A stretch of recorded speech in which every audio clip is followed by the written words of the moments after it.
Hi, I'm Paul Roberts. This is Conscious Counseling 101. We're going to look at things from a different angle. We're going to talk about the end of the world. But we're not going to talk about the end of the world. We're going to talk about seeing that it's not the end of the world. My friend and I, we talk about this sometimes. He doesn't like how he thinks that I see that things are going to culminate to a revelation type of projected end of the world. That I can see it coming. And I'm going to say that I feel I can do that, and I know a lot of people try to do that. If you are familiar with the Bible, it says even the angels in heaven, if you believe in such things, don't know the day or the time. Jesus simply says you're not going to get a sign. You're not going to know because you're wicked and perverse. You don't deserve to have a sign. If you can't see that the sky is red and that it may storm, you're not worthy of anything more than that visually to understand and comprehend the end days. So I want to talk about the end days because right now, if you're familiar at all, you'd be familiar with the pale rider, and there's a pale horse, and on that horse, the person's name or the thing's name is death, and hell will follow with him. Coming to Christmas here, 2019, we have the Korea leader over there riding with all these pictures of him on a horse, and he says he's got a Christmas gift for us. He talks in riddles like Trump. And we can choose what our Christmas gift is. We either do what he wants, get a good Christmas gift, or we don't do what he wants and get a bad Christmas gift.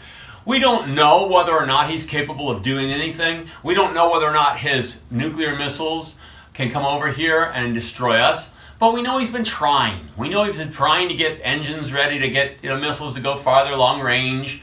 We know that he could mess up our economy even by doing a hit on something that devastates the world's economy closer to him. We know these things. But it's possible that, if you believe in Revelation, if you believe in the prophecies for the end days, that he could be the pale rider, okay?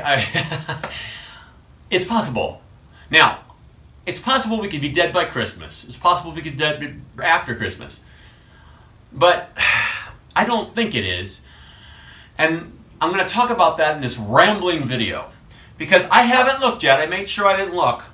I'm sure others are talking about this, but I don't know what they're saying, and I don't know that they are talking about this. I just assume they must be. Because the idea of it being corresponding with nuclear war and a leader on a pale horse is just overwhelming if you have been thinking about these things throughout your life, as I have, and wondering whether or not the legitimacy of the way the word depicts it is how it's actually going to happen, if there's anything to this at all. You can't help but think about it.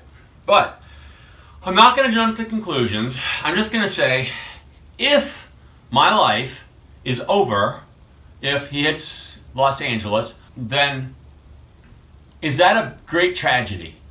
I believe that if I'm doing what I'm supposed to be doing, that right up to the end days, my life purpose is being served. And I will go on if I have to or if I need to, if I don't die. But if I do die, I shouldn't look at it as a negative. I should look at it as, okay, I've been relieved. They say rest in peace on the gravestones, right? But you don't want to take your own life. You don't want to say, I want the pain to be over with. I'm tired of living. You don't want to shake your fist at God and say, what have you done to me? These kinds of things. I don't want to live like that. I also don't want to live as if the whole thing's meaningless because the end days are coming. I live as if there's an all-powerful God, not in a humanistic way, as if my purpose is being served, even though I'm not aware of it. And at any given time, I'd be done with that purpose. It's not my choice because I'm doing what I should be doing. I'm running the race. And so if my choice is taken away from me without anything on my own, that's fine. Quite frankly, even to not exist would be better in some ways than the difficulties that this life gives us in bearing our cross. But that's not the point, really, is it?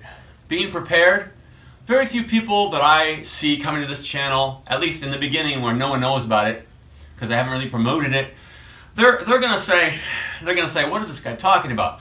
He's not saying the end days are coming. He's not saying he's not so inculcated into the worldly things that he's not even noticing it in the first place or thinking about it. He's just saying, what if? And I'm talking, yes, about being in line with what I need to be.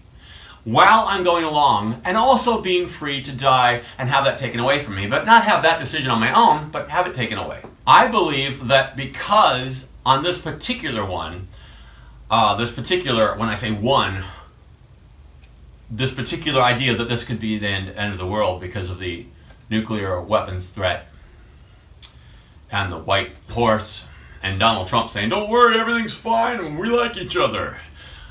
I make joking names about him, but we're all good. Look, I stepped on his soil. I'm the greatest relationship with him since the dawn of time." All this stuff. Well, I've already had other videos where I say openly, according to even say the Sermon on the Mount as the litmus test, that Donald Trump doesn't measure any of those things that are blessed based on his own statements and his own observance that he shares with all of us. Not on news reports, but just what he says, what he stands for, and what he does. We're supposed to be able to look at the fruit on a tree and see whether or not it can bear good fruit. A good tree cannot bear bad fruit, and a bad tree cannot bear good fruit, according to the teachings of Jesus. So when I compare him with the Sermon on the Mount and what he proposes to be and how he acts and what his fruits look like, I cannot stand between him and God and judge his soul, but I can judge him as a tree, as we're told to judge. And that is not a judgment, because we're not to judge lest we be judged as we judge. It's an assessment of the fruit on the tree. According to the fruit on the tree, and according to the teaching lessons that Jesus gives us in the Sermon on the Mount, he is an antithetical to Jesus' teachings person. You could say he's an antichrist. Now, I don't know if there's more antichrists. The word says there are many, and there will be more, but I'm just going to say if you link him up with the nuclear weapons guy and the close proximity of us in Los Angeles here to where he's probably going to aim first if he goes out of his country and off, across the ocean, and the fact that he's doing all these things about the Christmas gift and says you better do this or else because you're going to get to choose what your Christmas gift is, and all the pictures of him riding a white horse, you could say that this is a sign of the end days. But, and I'm really anxious to get this video over with and find out what other people are saying. I'm going to guess that they're saying, "Oh yeah, it is. But I'm going to say I don't think it is, because Scripture says that even the angels in heaven don't know when this is going to happen. And this is clearly laid out as when it's going to happen. I could argue and I could say, "Oh yeah, well it just says don't know the second or the minutes or the hour." And, theoretically, even though we know that it's the Christmas season, we don't know the minutes or the hour. Yeah, that's true. So this video is going to be about, I don't believe this is going to happen, but I want to say that if it does happen, are you ready? I'm aware that this could be the end. I don't believe it is. But how much of the world is not aware that this could be the end? Would that not, for them, in their perspective, be like a thief in the night when the master returns? That they're totally unaware, unprepared, they know nothing other than their lives that they're living of what the meaning of life may be? Wouldn't that be a thief in the night still for them, even though this is on the news and they'd be aware of this man? Even to this last minute, they'd be aware of it. We have to be able to see, and not just see but not see, but see and see. Hear, not just hear but not hear, but hear and actually hear. It wouldn't be right if he who created us punished us if we didn't do anything wrong and didn't deserve it. Who'd want to serve a God like that anyway? I wouldn't want to. So I have to believe that in all creation, the universe has to be able to be seen and understood even to the last day, so that a person could see, could hear, and come to realize that there's more. But when Jesus was here, the work was plenty, the fields were ripe for the harvest, but the workers were few. Now, we have all kinds of people. We have the internet, we have all kinds of religions, all kinds of churches, all kinds of people that could help. If they could reach out, there'd be plenty of workers. We don't know how to reach out. And I believe the reason why we don't know how to reach out is because the field's not ripe for the harvest. There are so few little things. As you go through those fields, you might, if you pull away all the dead, decaying branches and things, and look at all the rotting fruit, you might find, oh, there's one. Kind of like searching for somebody after, things have collapsed and you got to go through the rubble. It would be kind of like that. So it doesn't require a huge group to go, oh, we must go out there and get them right now because there's so many of them flowing in like a cornucopia. It's not like that anymore. Now you're lucky if you can find one other person while you're living that actually you can say, yes, I believe this person is a follower of Christ, and we can be brothers together in a congregation. One of the reasons I don't visit the formalized church is because I can't find any way of knowing whether those people, just because they're there by default, are actually, according to Jesus, following him in his ways that he teaches us as his disciplines, which, by the way, apply to him and everyone else. So I don't want to make it sound like it's overly litigious like the Jewish people were, but the teachings show us how to govern and discipline ourselves so that we can become the master of ourselves and not be subservient to those that try to govern over us or delude us and lead us astray. I believe that Jesus' teachings will keep us on guard from the yeasts of the Pharisees or, the wolves in sheep's clothing that would otherwise distract us and say, no, don't put your mind and thoughts here. Look at this, all these great things in this world. Look at the size of the universe. Look at all the pleasures. Look at all the good things. Don't be thinking about how it could be this other way. I think we need to think about how it could be this other way. If we don't, then it may be that other way. In popular culture, I think of like the Terminator 2 movie. All they had to do is say, go into the future and go back in the past and went on and say, hey, did you realize this was going to happen? And then all of a sudden everything's okay. But we don't have that. We have to be aware of what we're doing as we're doing it, with no one coming to us and showing us this other than the teachings of Jesus, showing us that we may be going towards these prophetical ends, 9 o'clock.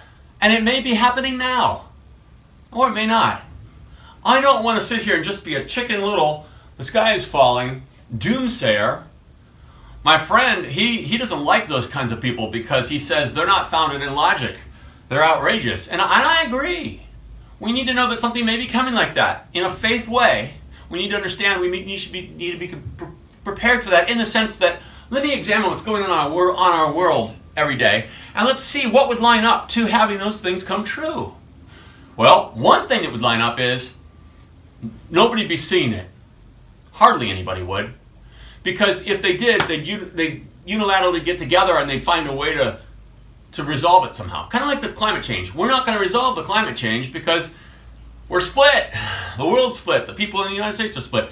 We're not going to resolve it because we can't agree. And that's an equal thing. Well, here we're talking about something where hardly anybody sees this in unison whatsoever. The end days, possibilities of them, and how our world is stacking up so that those things can happen. Hardly anybody. Well, if you can't make climate change happen, where there's all kinds of evidence around us, and you can't even agree that it's even happening, how in the world are you going to make something that's infinitesimally smaller than that and so difficult to see happen? You're not. And that is why the road is narrow to the kingdom, and very few will find it. And that is why, at this date right now, I believe that because my life has been about seeing these things and sharing these things, and the reason why I'm not getting larger or bigger or making a big effect that I can actually see in the world, is because most are on the broad road that leads to destruction, and they don't realize it. They're completely governed by the things of this world, and they're things that speak to their sensitivities, their pleasure and pain gathering, their titillations, their getting past failures, or subscribing to the failures and the vices. Having their life be all about those things of the physical realm and the nature of our bodies, our fragile bodies. If we use our minds, it's only so that we can gain in this world, to be better off than we are, if that's what we seek. Well, do we use our minds to fathom and think about these other things that I'm talking about here today and I do on these other videos that I have on my channel? Probably not. Most people aren't putting their thoughts and their inklings and fathomings is all I'm talking about here. I'm not trying to say this is ironclad and solid. I'm saying, what if? Are you not even considering the what if? If you're not, it's a shame. Because what'll happen is, what's prophesied, if it did happen, would be like a thief in the night to you. You wouldn't be aware of any of it. You wouldn't be able to prepare for it. You wouldn't be able to do anything about it. That's a given. But the question is, leading up to this, are you living for your life purpose being valuable? Are you understanding that if it's taken away from you at any given time, you've already done what you can or what you need to? You're already being who you are and living honorably according to that. So that when you are annihilated instantly, or everybody else is going to have a miserable experience if you're not in LA, if that's where he chooses to hit, you got the fallout and everything. That wouldn't be any fun either, They talk about wanting to go into the caves and have them fall on you. There'd be mass suicides, but I would like to be lifted if I'm done. If I'm done, but no, if I'm not done, then I hope it doesn't even happen. Okay? I'm not going to choose to be lifted. If it happened that way, I would be lifted. And I would be taken away. Okay? Whether it's the rapture or whether I'm just dead and my time here is done and there's an ever after, or maybe there isn't an ever after. Maybe our manufacturing of even when Jesus was here telling us how we're supposed to see things is a way that God can express and some of the symbology of heaven and things like that, or what we even think that is symbology-wise, isn't the way it really is. I don't know, and I'm not going to sit here and tell you. All these things I'm trying to talk about are faith-based. They're not knowing-based. Very important for you to realize that I'm not trying to lead you anywhere. I'm trying to make you conscious. This is Conscious Counseling 101 after all. And all I'm trying to do is have you consider all these things. If you don't consider all things, you're not going to reach the road to heightened intelligence, which means that you can consider all things and just decide what's valuable and what's not and throw it out and continue to seek in the pool of ideas larger concepts, understanding, analyzing all the things in the world that you can possibly get your hands and your mind on. Okay? That's what I'm about. I'm not telling you the end of the world's coming. I'm not telling you this guy's going to be the end of the world. I'm not telling you when it's going to happen or how it's going to happen. I believe that as we all come together as a society, especially with the internet and computers, and with artificial intelligence looming on the horizon and big data collection, I believe that we're going to slowly lose our powers and our ability to fight off all these things. And then one day, something on top of that will control that system. Whatever that would be the ultimate beast. And somehow we'll have to come to the numbering system and the acceptance of it so that we can continue to go to the marketplace and survive and live. That's just what I believe. Now, let's say you're not religious at all. Can't you see that what I just described could happen? Not because God says it or Jesus says it or prophets and Revelation says it, but just that, can't you see that it could happen?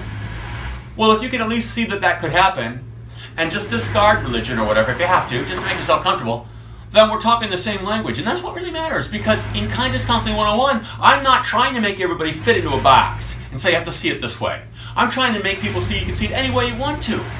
That's very important. You have to be aware consciously. Whatever road you have to take towards conscious heightening, you need to take it.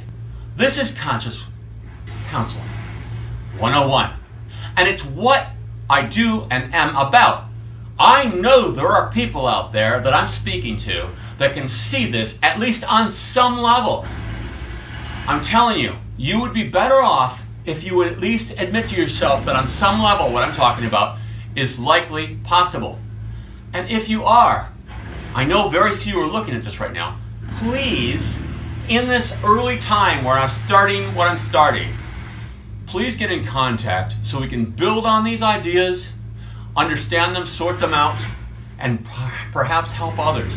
And if we can't help others in this huge global way that we're talking about, where we weigh heavy subjects like the end of the world, we can help them in their daily lives with vices and ills that they subscribe to in darkness that they're not even aware enough to govern their lives in an effective manner.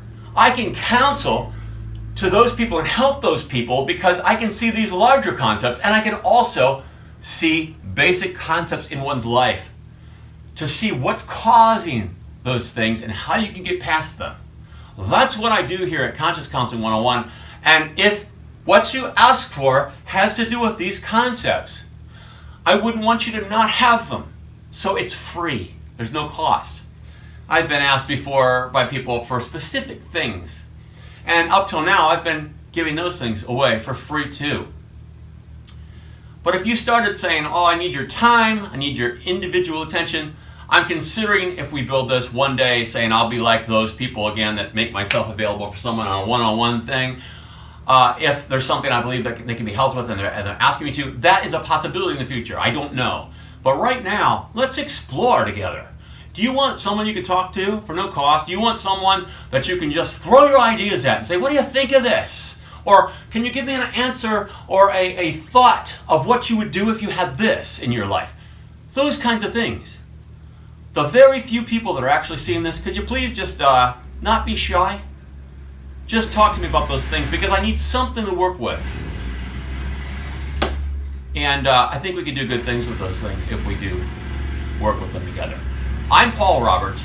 This is Conscious Counseling 101. And let's hope it's not the end of the world. But if it is, let's just feel like if it is, what should be is.